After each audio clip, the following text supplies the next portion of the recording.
అమ్మా చెప్పండి, ఏం పేరు మీ పేరు? పెద్ద నా పేరు కొండమ్మ అండి. ఏం పని చేస్తారు మీరు? నేను మామూలుగా స్కూల్లో ఆయాగా చేసిన. ఎట్లా ఉందమ్మా అసలు రోజుకప్పుడు నీకు ఎంత వచ్చేది ఏంటి? నాకు మామూలుగా రోజు 8,000 9,000 నెల లెక్క ఇచ్చేవాళ్ళు మాకు. జగన్ వచ్చినాక అన్నీ బాగానే జరిగినాయి.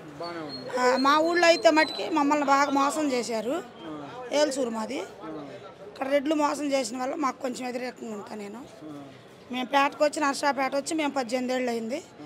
మేము పని చేసుకునే బతుకుతున్నాం. జగన్ వచ్చినప్పుడు రాజశేఖర రెడ్డి ఆయంలో మాకు బాగా జరిగింది. ఆయన మాట ప్రకారం మేము ఆయనకి వేస్తున్నాం ఓట్లు. ఊళ్ళో అయితే నాకు వ్యతిరేకమే. పథకాలు ఏమి రాలేదు నీకు? మాకేం చిన్నపిల్లలు లేరు, అందరు పెళ్ళిళ్ళు అయినాయి.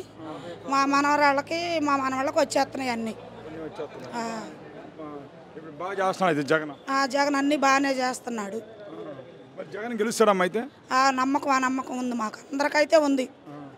జగన్ గెలుస్తాడు. జగన్ గెలవనేమన్నారు? అటు చూస్తే అన్ని పార్టీలు కూటమి ఏర్పడుతుంది. జగన్ అన్ని పార్టీలు 100 పార్టీలు ఒకటైనా కూడా ఆయన వచ్చేదే ముందు ఆయన మెజార్టీ తోటి. జగన్ ఒక్కడే కదమ్మా? ఒక్కడైనా కూడా వస్తాడు. కొస తగిలినా చాలు. మరి జగన్ ఇప్పుడు గెలవనేని అంటున్నాడు.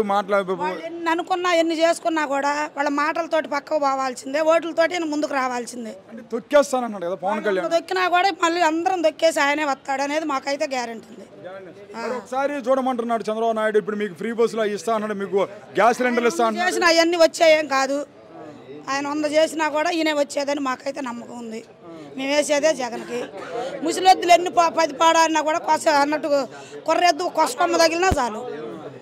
కానీ ఇప్పుడు చంద్రబాబు నాయుడు అంటున్నాడు కదమ్మా, మీకు ఇప్పుడు ముఖ్యంగా ఆడవాళ్ళకి అయితే మీకు అన్ని పథకాలు ఇస్తాను ఒకసారి చూడండి. ఆయన ఎన్ని పథకాలు ఇచ్చినా, ఆయన ఎన్ని చేసినా జగన్ ఇచ్చిన తర్వాతనే కదా అవన్నీ కూడా.